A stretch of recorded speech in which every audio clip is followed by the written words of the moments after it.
Alemania, 1942. El Tercer Reich está en la cima de su poder. Con la ayuda de la financiación de grandes corporaciones dentro y fuera de Alemania, Adolf Hitler ha conquistado casi la mitad de Europa en menos de 4 años. Al principio de la guerra, para los estadounidenses, era legal hacer negocios con Alemania. Cuando Hitler toma el poder en el 33, empresas estadounidenses tenían grandes inversiones en el mercado alemán. Cuando la política de Alemania cambia, dicen, no podemos retirarnos porque perderíamos la mayor parte de nuestras inversiones. Desde el principio están colaborando con el Tercer Reich. En todos los países que invadían, los nazis se apoderaban de los activos estatales y privados para seguir costeando los gastos de guerra del Reich, aunque gran parte del botín iba a parar directamente a los bolsillos de Hitler y sus compinches. Esto es básicamente un tipo de extorsión al estilo de la mafia. Es robo puro y simple. Los países neutrales no solo iban a mirar hacia otro lado ante el saqueo del continente, sino que en algunos casos se convertirían en cómplices. Todos estos países violaron las leyes internacionales, pero eso no pareció importarle a nadie. Querían estar del lado de quien iba a tener el poder. Millones de personas serían esclavizadas para alimentar la máquina de guerra nazi. Incluso de los cuerpos de sus víctimas iban a obtener beneficio los nazis. Imagínese cuánta gente se necesita para llenar cajones enteros de dientes de oro. Y extraían el metal de aquellos dientes y lo fundían en barras de metales preciosos, plata, oro, lo que fuera. Pero al final, ¿a quién beneficiaba todo esto? Hitler era un adicto a la guerra. Cuanto más hacía la guerra, más la deseaba y más financiación necesitaba para ella. Y como ya sabemos, cuando alguien está en ese tipo de situación, las cosas suelen ir cada vez peor. Y eso fue lo que ocurrió con Hitler. El oro de Hitler. Episodio 3. El negocio de la guerra. París, 23 de junio de 1940. Adolf Hitler recorre triunfante sus calles. La ciudad de las luces ha quedado cubierta por el oscuro manto del nazismo. En el mismo vagón de tren donde el ejército imperial alemán había firmado la capitulación en 1918, ahora los someten a los caprichos del nuevo señor de Europa. 3 días más tarde, un grupo de hombres de negocios estadounidenses cenan juntos en la ciudad de Nueva York. Celebran la victoria nazi en el frente occidental. Su anfitrión es el abogado alemán Gerhard Alois Westrick.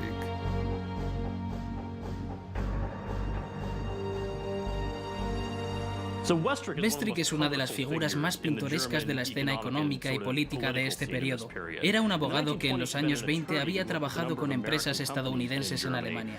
Y en los años 30, cuando Hitler toma el poder, se convierte en un agregado comercial que opera en nombre del Tercer Reich en los Estados Unidos.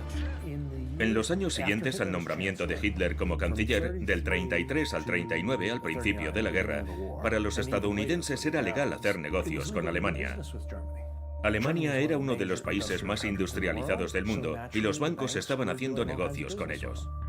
En Alemania, el bufete de Gerhard Alois Westrick tenía una impresionante cartera de clientes que incluía a Ford, General Motors, Kodak, Texas Company e ITT. A partir de 1938, fue además presidente de la filial alemana de ITT. En 1940, las conexiones de Westrick con las altas esferas hicieron que el ministro de Asuntos Exteriores nazi, Joachim von Ribbentrop, lo enviara a una extensa gira por Estados Unidos. Oficialmente, la gira era una misión comercial para el Reich, pero el verdadero propósito era algo diferente. Westrick hace a los empresarios estadounidenses esta oferta. Si nos ayudan a evitar que los Estados Unidos entren en la guerra y a que Alemania establezca un nuevo orden en Europa, yo les ayudaré a sacar sus beneficios de la Alemania nazi. Era una oferta muy tentadora. Westrick esperaba que los empresarios pudieran presionar al presidente Roosevelt para que Estados Unidos se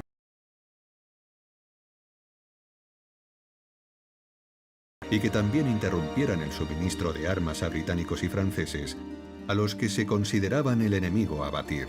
Esta propuesta interesó a varios empresarios que querían mejorar su posición en Alemania. Como siempre ocurría con Hitler, había trampa. En su empeño por estimular la inversión y aumentar la capacidad industrial del país, Hitler había introducido aranceles y medidas económicas para proteger el marco alemán y penalizar a los inversores extranjeros. Las inversiones extranjeras directas no eran realmente importantes en aquella época, simplemente porque no era atractivo para los extranjeros invertir en Alemania. Era difícil reexportar productos desde Alemania. La segunda razón era que también era difícil repatriar los beneficios desde Alemania, es decir, transferirlos a Estados Unidos, debido al estricto control de las divisas. Pero tampoco hubo ninguna gran compañía extranjera que pusiera fin a sus negocios en Alemania en aquella época. A pesar de las dificultades para trasladar activos y beneficios, varias empresas extranjeras mantuvieron sus negocios, por necesidad económica o por simpatía política. Para evitar los aranceles, algunas de estas corporaciones hacían un trueque directo con el Estado nazi, suministrando materias primas a cambio de productos manufacturados. Entre estas empresas se encontraba la Texas Company, con su presidente pronazi, el noruego Thorkild Riber.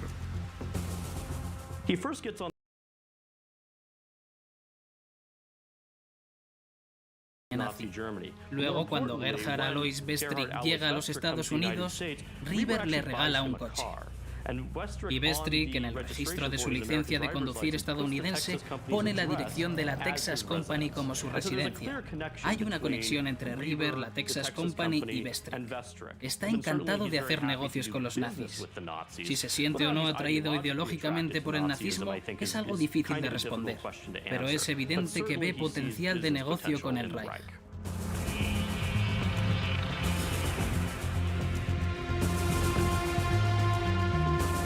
Durante la Guerra Civil Española, Thorkild Riber y la Texas Company suministraron petróleo a crédito al ejército de Franco.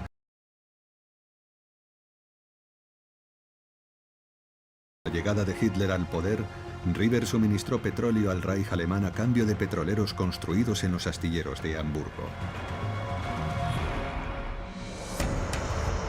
Pero para otras empresas, como los gigantes del automóvil Ford y General Motors, este sistema de trueque no era tan ventajoso. De ahí la campaña transatlántica de acercamiento de Westrick. El problema del sistema de trueque para los fabricantes de automóviles es que sus productos son más sofisticados y complejos. Los coches no son lo mismo que los tubos de acero ni que los barriles de petróleo.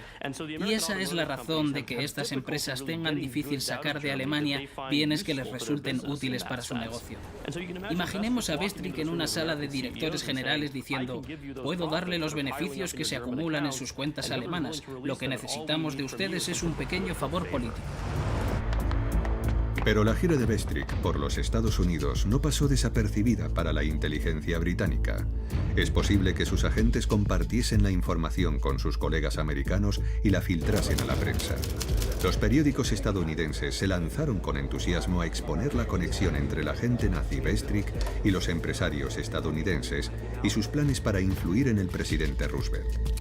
Hay noticias cómicas sobre esto en los periódicos de Nueva York en esta época, porque la prensa acampa delante de la casa de Westrick y empieza a seguir todos sus movimientos como si fuera el FBI. La prensa estadounidense echó a Westrick del país. Se escribía tanto sobre él en los periódicos que no pudo seguir con su misión y finalmente se marchó rumbo a Japón. Lo habían desenmascarado.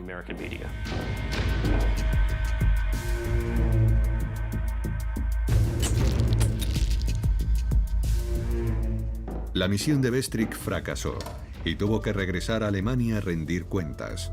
A pesar de su marcha, los empresarios estadounidenses que se habían relacionado con él sufrieron una persistente publicidad negativa que tendría importantes consecuencias. En una reunión del Consejo de Administración de la Texas Company, Thorkild Riber tuvo que explicar sus conexiones con el régimen nazi y finalmente dimitir. James D. Mooney fue la siguiente víctima de este escándalo. Tuvo que renunciar a su cargo en General Motors después de publicarse que sus servicios al Reich nazi le habían hecho merecedor en 1938 de la Orden del Águila Alemana de primera clase. Aquel mismo año, Con motivo de sus 75 cumpleaños, Henry Ford recibió la Gran Cruz de la Orden del Águila Alemana. Pero ¿por qué concedió el régimen nazi a estos dos destacados industriales estadounidenses tan prestigiosas condecoraciones? En 1933, y después de que los nazis tomaran el poder, ambas compañías habían aprovechado la oportunidad comercial de apoyar los planes de rearme de Hitler. Factoría de Opel, Brandenburgo. Opel construyó una nueva factoría en Brandenburgo en la que produciría los camiones Opel Blitz para la Wehrmacht. Las fábricas de Ford en Estados Unidos enviaban piezas para los camiones pesados de infantería que se montaban en una nueva planta cerca de Berlín. Pero si a la larga estas compañías no iban a poder retirar sus beneficios, ¿por qué invirtieron en aquellas nuevas fábricas? Probablemente no había una especial simpatía. Puede que tuviera que ver con el miedo al comunismo y que pensaran, bueno, Hitler, este dictador no es tan malo porque es duro con los comunistas. O pudo haber sido simplemente por motivos económicos. Ideologías aparte, Ford y General Motors se involucraron en el rearme de Alemania. Su participación fue una contribución decisiva a la máquina de guerra nazi. Una máquina que estaba a punto de empezar a rodar por el resto de Europa.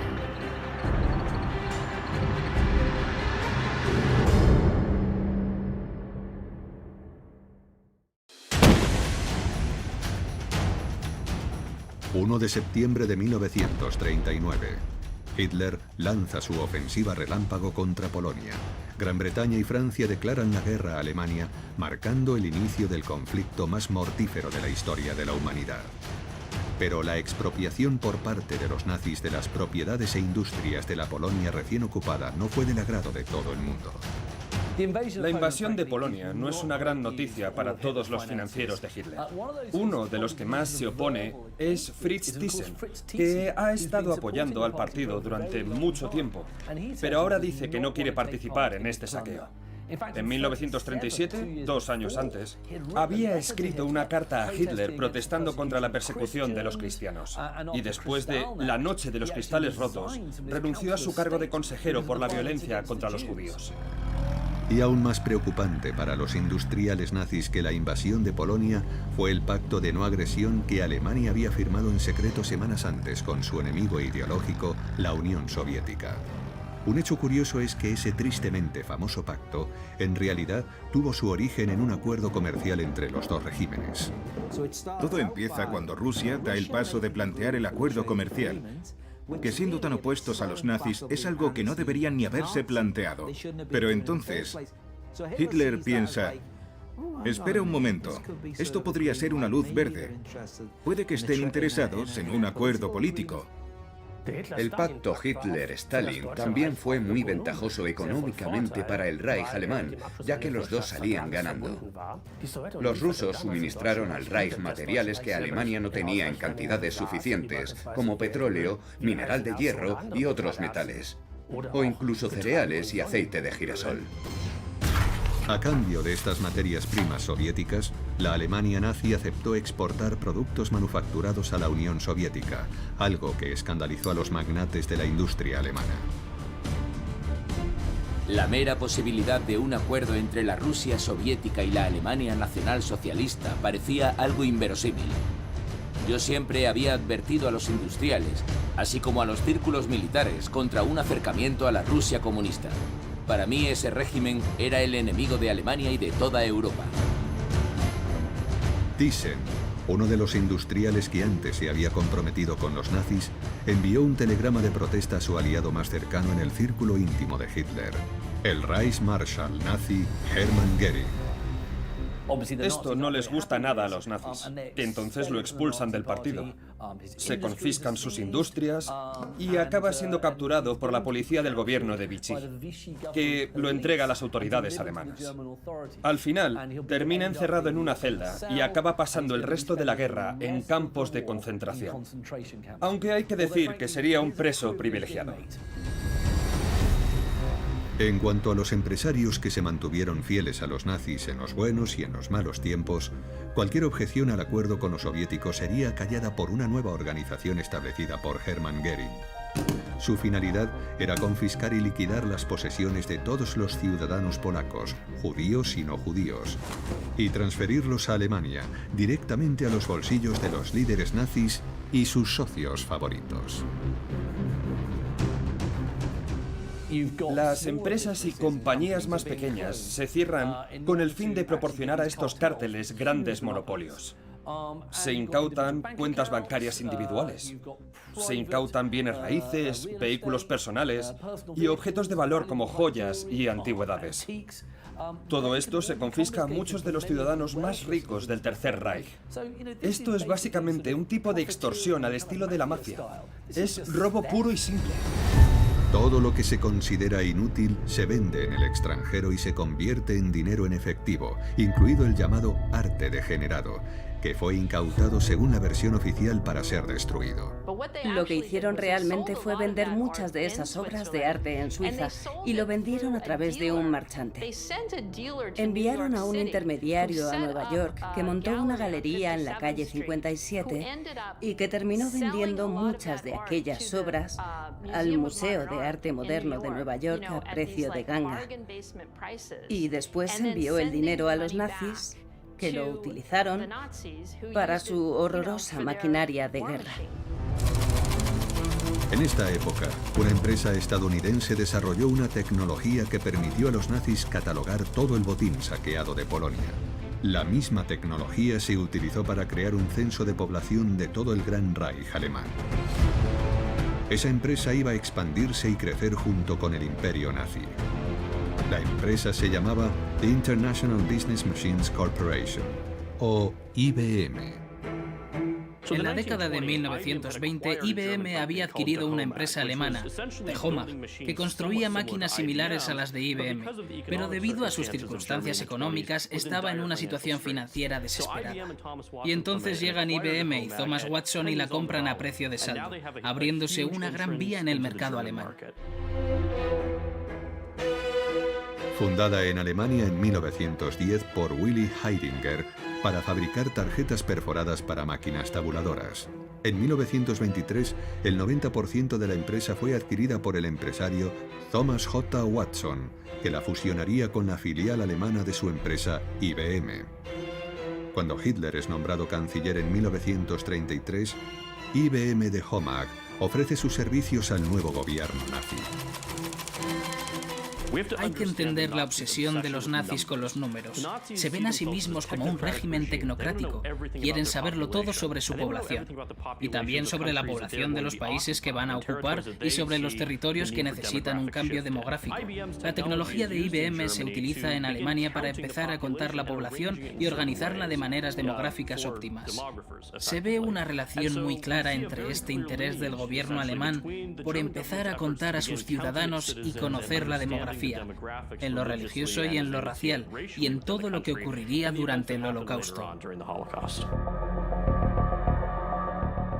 En una reunión en Berlín en 1937, el presidente de IBM, Thomas J. Watson, fue elegido presidente de la Cámara de Comercio Internacional. Al igual que Henry Ford y James D. Mooney, Watson también recibió la Orden del Águila Alemana por sus servicios para fortalecer las relaciones entre Estados Unidos y la Alemania nazi.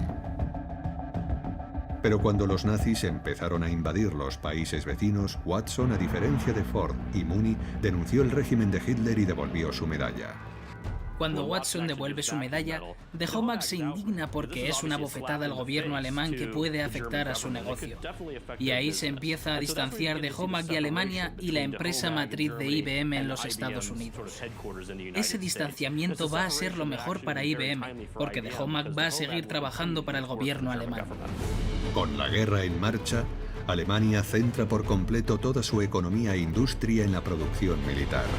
Esto incluiría la utilización de las cadenas de montaje de los gigantes americanos del automóvil, Ford y General Motors.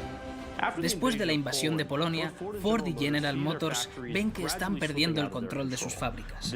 Cada vez hay más funcionarios nazis en sus consejos de administración que son los que asumen el control de las compañías. Y aunque todavía pueden producir automóviles rentables, gran parte de la producción de General Motors y Ford en Alemania empiezan a ser motores de aviones para la Luftwaffe, haciendo una importante contribución a la economía de guerra. Tenemos a Opel General Motors, que va a fabricar componentes para el avión Junkers 88 en la fábrica de Rasselheim durante toda la guerra. Y eso va a producir enormes beneficios durante la batalla de Inglaterra con el suministro de bombarderos. La gran ironía es que aunque Opel General Motors reconvirtió sus fábricas en Alemania para satisfacer la demanda de la máquina de guerra nazi, en los Estados Unidos se negó a adaptar sus cadenas de producción a otra cosa que no fuera los automóviles de uso civil. Meses más tarde, Henry Ford rechazaría una petición de la Real Fuerza Aérea Británica para producir motores de avión. Otro ejemplo de la colaboración de empresarios estadounidenses en el plan de guerra alemán sería Sostens Benn, propietario de la corporación International Telephone and Telegraph. ITT tenía acciones de empresas como Focke-Wulf, que construía aviones de combate para la Luftwaffe. También tenía participación en Signal Bauhaus en Berlín, que construía equipos de comunicaciones para la Wehrmacht. Benn se reunía frecuentemente con sus contactos alemanes, Gerhard Alois Westrick y el banquero nazi Kurt Baron von Schröder en Suiza. Si tu empresa está en un país bajo la ocupación nazi y si han impuesto su junta directiva, es difícil convencerlos de algo cuando están a miles de kilómetros. Pero parece que los directores de Ford y General Motors no dieron los pasos que deberían haber dado antes de la guerra para garantizar que sus factorías no fueran empleadas para la producción bélica alemana. Ahí es donde radica la verdadera ambigüedad. Para las empresas de la industria pesada que se encontraban dentro del Reich, no había otra opción que someterse a las exigencias de Hitler, que no dejarían de crecer con el tiempo. Lo que Hitler sabe perfectamente es que la expropiación de todo este tipo de reservas financieras nacionales, de las industrias, de las infraestructuras de todos estos países, solo va a resolver el déficit alemán de forma temporal.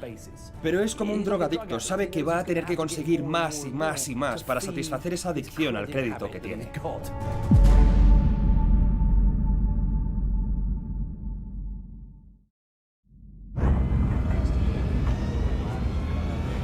Durante 8 meses, tras la declaración de guerra de los británicos y los franceses contra la Alemania nazi, el mundo esperó a ver quién daba el primer paso.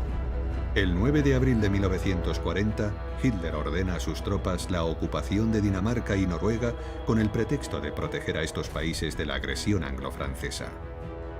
Un mes más tarde, el 10 de mayo, Alemania lanza una ofensiva sorpresa y ocupa los neutrales Países Bajos, Bélgica y Francia, logrando rodear la fuertemente defendida línea Maginot.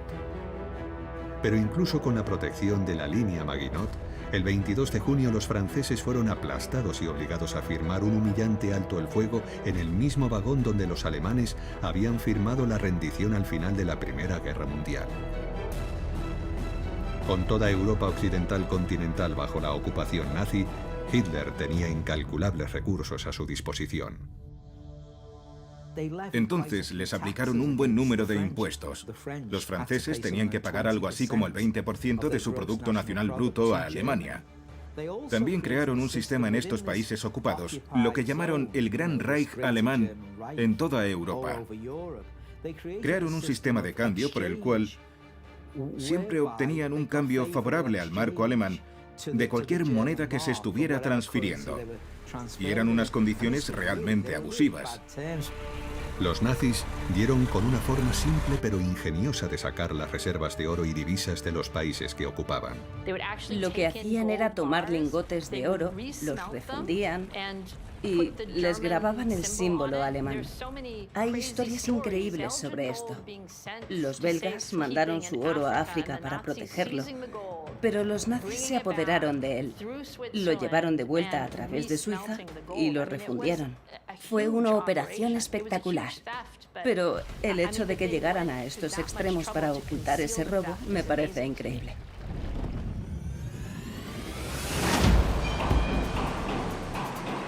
El Reich también fue capaz de incrementar sus recursos y su capacidad industrial, ya que las fábricas de los territorios ocupados se vieron obligadas a aceptar sus términos para alimentar la máquina de guerra alemana.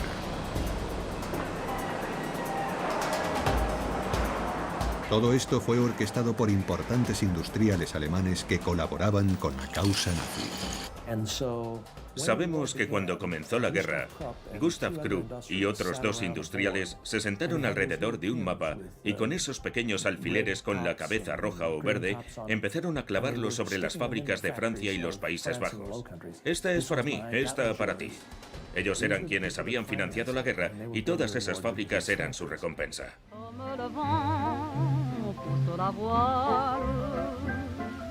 Comme la croix du sud guide le voyageur, comme ce fils. La ocupación de Francia, Bélgica y los Países Bajos fue muy importante desde el punto de vista económico para el Reich alemán, ya que le permitió acceder a los recursos industriales y al potencial de mano de obra de varios grandes estados industriales de Europa Occidental.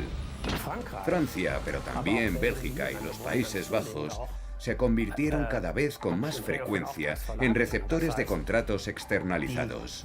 Es decir, la Wehrmacht hacía pedidos directamente a empresas francesas, por ejemplo, de equipos de radio o de vehículos, con el fin de aliviar a la industria alemana. Obviamente, cuantos más hombres enviaba Alemania a los distintos frentes, a África y a la guerra aérea contra Gran Bretaña, más se debilitaba la fuerza de trabajo nacional. La Unión Soviética, siendo el país más grande del planeta, era la fuente más evidente de hombres y materiales. 22 de junio de 1941. Hitler rompe su tratado con Stalin y lanza la Operación Barbarroja. Una nueva oleada de saqueo y pillaje económico sucedió al rápido avance de la Wehrmacht sobre territorio soviético. Se apropiaron del mineral de hierro, del níquel, de las minas de Ucrania, que por supuesto cayeron en manos de los industriales alemanes. Pero Hitler dijo algo muy interesante sobre la guerra y la invasión de Rusia. Dijo, o tomo Maikop y Grozny o pierdo la guerra. Eran las grandes fuentes de petróleo. El petróleo rumano no iba a ser suficiente para la guerra alemana. Por eso intentaban producir petróleo sintético. Creo que lo que se puede decir de la Operación Barbarroja es que les proporciona petróleo, por ejemplo. Ucrania les aporta una gran cantidad de grano. De modo que sí, hay ciertos beneficios. Pero por otra parte era tremendamente caro mantener aquel ejército sobre el terreno, porque además aquellas tropas se estaban abasteciendo con suministros que venían de Alemania. De modo que si ponemos en la balanza lo que ganaron con la Operación Barbarroja frente a lo que les costó, al principio se puede decir que obtuvieron un beneficio, sí, pero se fue convirtiendo en una guerra de desgaste con Stalingrado y todo lo de después, y empezó a haber pérdidas.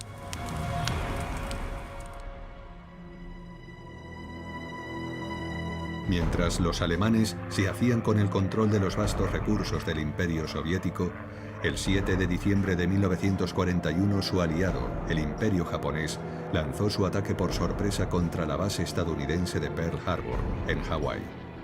4 días después, Hitler declaró la guerra a Estados Unidos. Aunque esto rompió las relaciones comerciales entre las dos naciones, muchos industriales estadounidenses no pudieron impedir que sus filiales en Alemania siguieran trabajando con el Reich nazi. La mayoría de las filiales americanas continuaron operando igual que antes del 1 de diciembre del 41.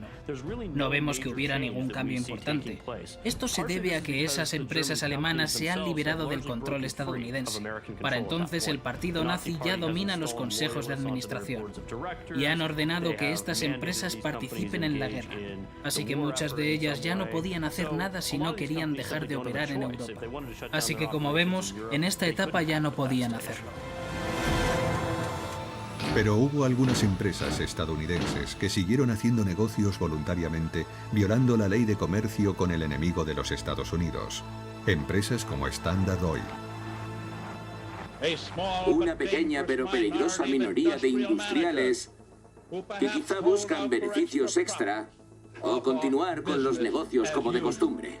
El gobierno de Estados Unidos está cada vez más preocupado porque hay compañías que no solo siguen haciendo negocios, sino que están cooperando con el esfuerzo de guerra alemán.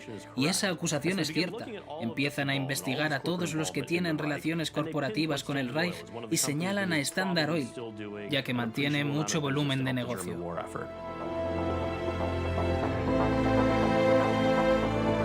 En aquel momento, el presidente de Standard Oil, Walter Z. Deagle, era al mismo tiempo directivo de las filiales estadounidenses de IG Farben.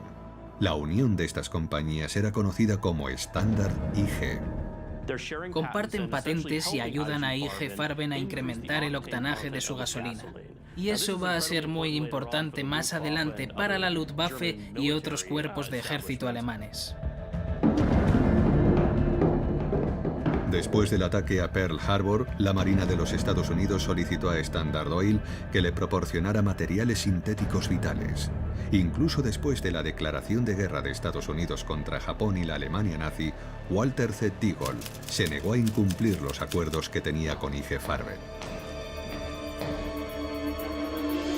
Se abrió una investigación en el Congreso y el presidente del Comité Especial, el senador Harry S. Truman, acusó a la gran corporación de traición.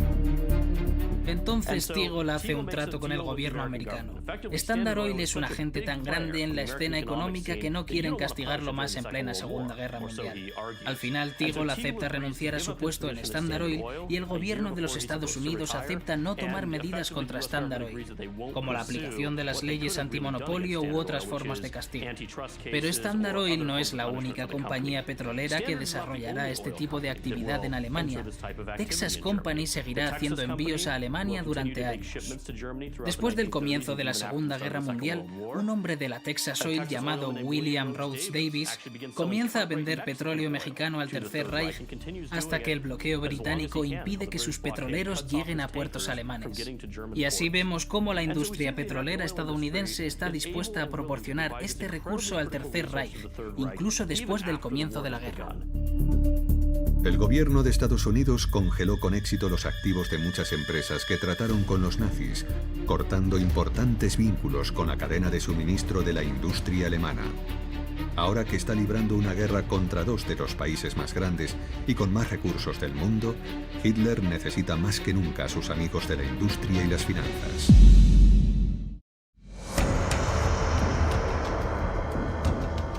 En otoño de 1942, la guerra comienza a cambiar para Hitler y los nazis. En Rusia, el Ejército Rojo contraataca a la Wehrmacht y el mito de la supremacía militar alemana salta en pedazos con las devastadoras derrotas de Stalingrado y Leningrado. Al principio, Hitler contaba con la Unión Soviética y las empresas estadounidenses para obtener las materias primas necesarias para la guerra.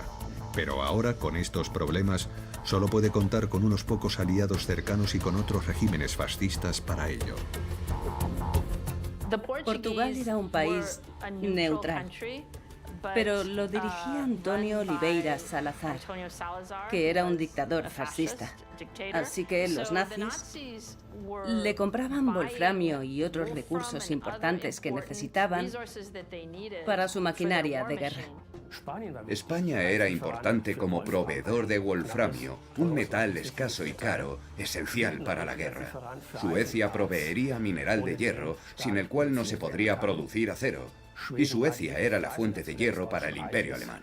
También tenemos la cromita de Turquía y los puertos españoles y portugueses que se utilizaban para el desembarco de envíos al Tercer Reich. Y estos envíos los están haciendo corporaciones americanas utilizando barcos con banderas neutrales. Así que parecen neutrales, pero no son neutrales. Incluso después del ataque a Pearl Harbor, los empresarios estadounidenses menos escrupulosos mantuvieron reuniones secretas con delegaciones alemanas en países neutrales, donde establecieron compañías ficticias y se beneficiaron del mantenimiento de la maquinaria de guerra nazi. Algunos actores influyentes de la industria veían al Japón imperial y no a Alemania como su verdadero enemigo. E hicieron todo esto en secreto mediante la creación de todas estas empresas, de estas empresas fantasma, que no se podían conectar directamente con los nazis, pero que estaban controlando ellos. Y así fue como ocultaron lo que estaban haciendo. Pero si las visitas a las cercanas España y Portugal proporcionaban la tapadera perfecta para las reuniones de negocios entre los funcionarios del gobierno nazi y sus socios comerciales occidentales, la parada más habitual para ocultar los frutos de sus saqueos era la vecina Suiza. Había un gran número de nazis de alto rango que tenían cuentas en Suiza. Hitler tenía una cuenta en la Unión de Bancos Suizos donde depositaba los derechos de autor de Mein Kampf. Así que todo el mundo usaba bancos suizos. Era lo normal. Suiza, por ejemplo, suministraba algunos productos industriales al Reich alemán, pero sobre todo era un importante centro de intercambio de divisas y de comercio del oro que vendía el Reichsbank alemán. Por ejemplo, el oro de los bancos centrales de los estados ocupados, o también el oro de los dientes de las víctimas judías. Las SS lo fundían todo en lingotes y lo llevaban a los bancos suizos y se quedaban con las divisas. Las SS, la más brutal y omnipresente de todas las organizaciones del partido nazi, desempeñaron un papel clave en el saqueo de los países ocupados, perjudicando gravemente sus economías. Por lo general, las SS estaban a cargo del saqueo sistemático.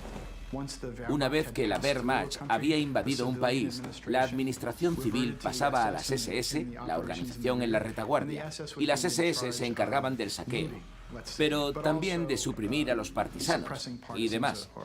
Y eso incluía detener a las poblaciones sospechosas, sobre todo de judíos, y enviarlas a la muerte. Cuando empezaban las deportaciones en el otoño de 1941, se introdujo la 11ª ordenanza de la Ley de Ciudadanía del Reich. Cuando los judíos eran deportados y cruzaban las fronteras del Reich alemán, sus propiedades quedaban legalmente confiscadas. Era una confiscación legal, automática, tan pronto como los trenes salían y cruzaban la frontera con ellos. Entre 1942 y 1945, millones de judíos fueron detenidos y enviados a campos de concentración y de exterminio. En la logística y la coordinación de ese proceso se empleó la tecnología de tabulación de la filial alemana de IBM, de HOMAG. La mayoría de los campos se construyeron con el único propósito del exterminio, para lo cual se empleaba el gas ciclón B granulado que les suministraba IG Farben.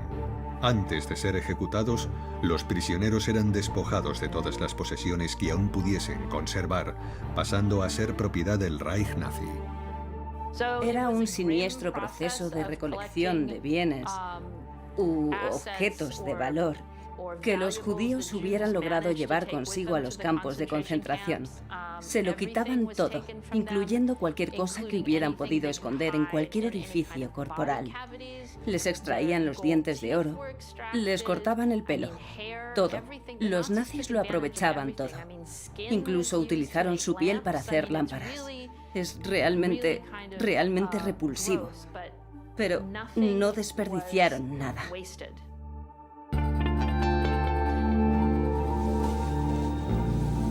Los nazis explotaron las propiedades judías de infinidad de maneras. Gran parte de ese botín fue a las arcas del partido nazi y al mantenimiento de la economía de guerra. Estaban muy interesados en todo lo que se pudiera convertir en moneda extranjera. Podían ser diamantes, abrigos de pieles y también acciones y participaciones, que se vendían en Suiza o Suecia a través de intermediarios para obtener dinero en metálico.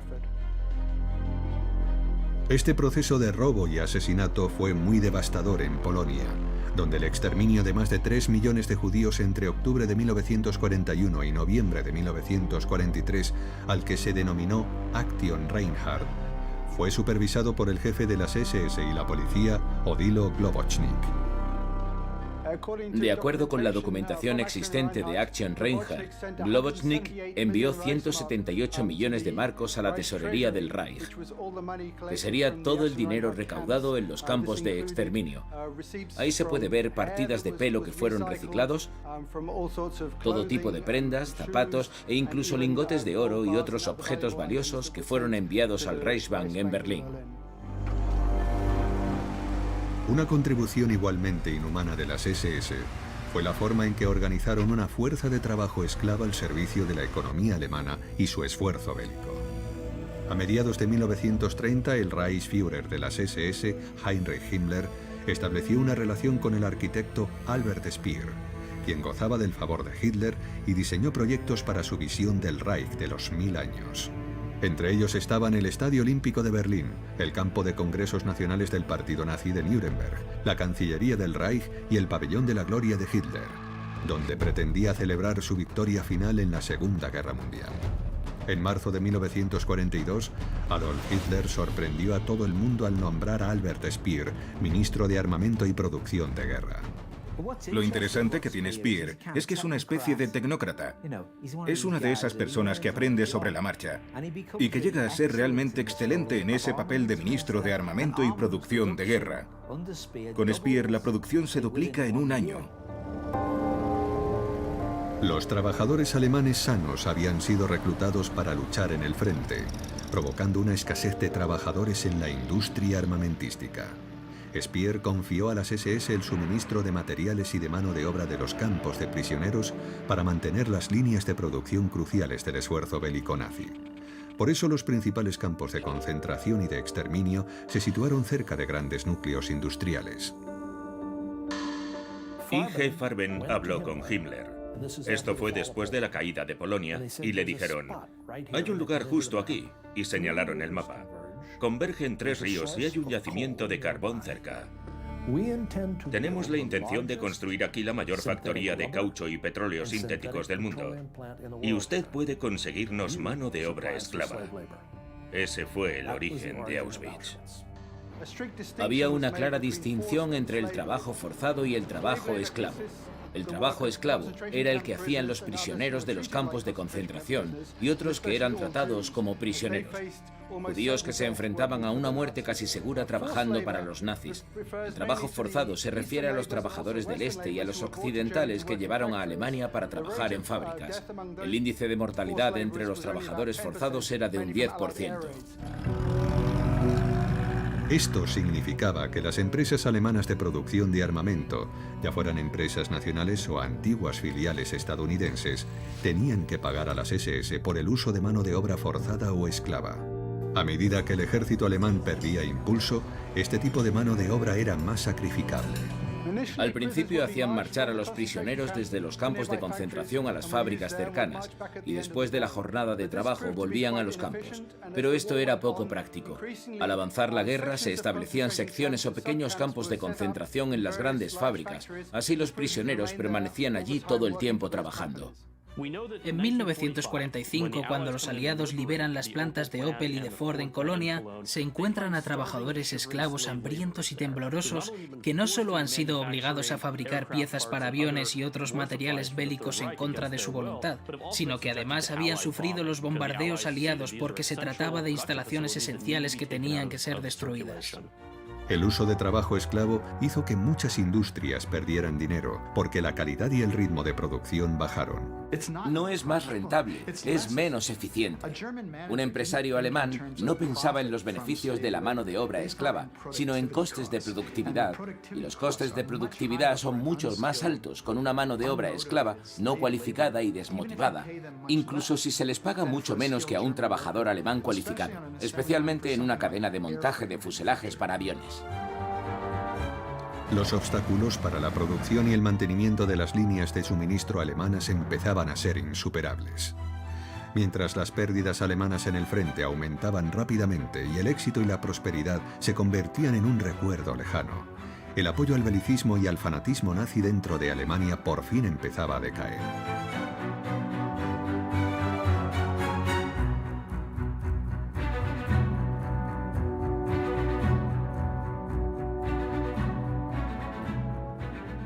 Los historiadores económicos lo han dicho claro, las guerras no dan dinero. Y la razón por la que no dan dinero es que cuestan mucho de montar, porque tienes que fabricar un montón de armas. Y en realidad, eso no es una gran idea. Tienes que construir un avión enorme para que luego lo derriben del cielo, o un tanque que va a volar en pedazos, o municiones que una vez se han disparado ya no se pueden volver a utilizar. Así que las guerras tienen un coste enorme, y cuanto más tiempo duran, más caras salen. Así que al final se puede decir que hace falta mucho dinero, mucho capital. No se trata solo de ser capaz de ocupar países, se necesita mucho capital. Y a largo plazo los americanos y los británicos tienen más capital. De modo que podrían seguir financiando esta guerra eternamente si hacía falta. Y los estadounidenses, británicos y soviéticos pronto tendrían los medios y el impulso necesarios para lanzar su asalto final al Reich y obligar a la Alemania nazi a un último y desesperado choque para el que no tenían ni las tropas ni los recursos necesarios. La arena del reloj de Hitler se estaba acabando.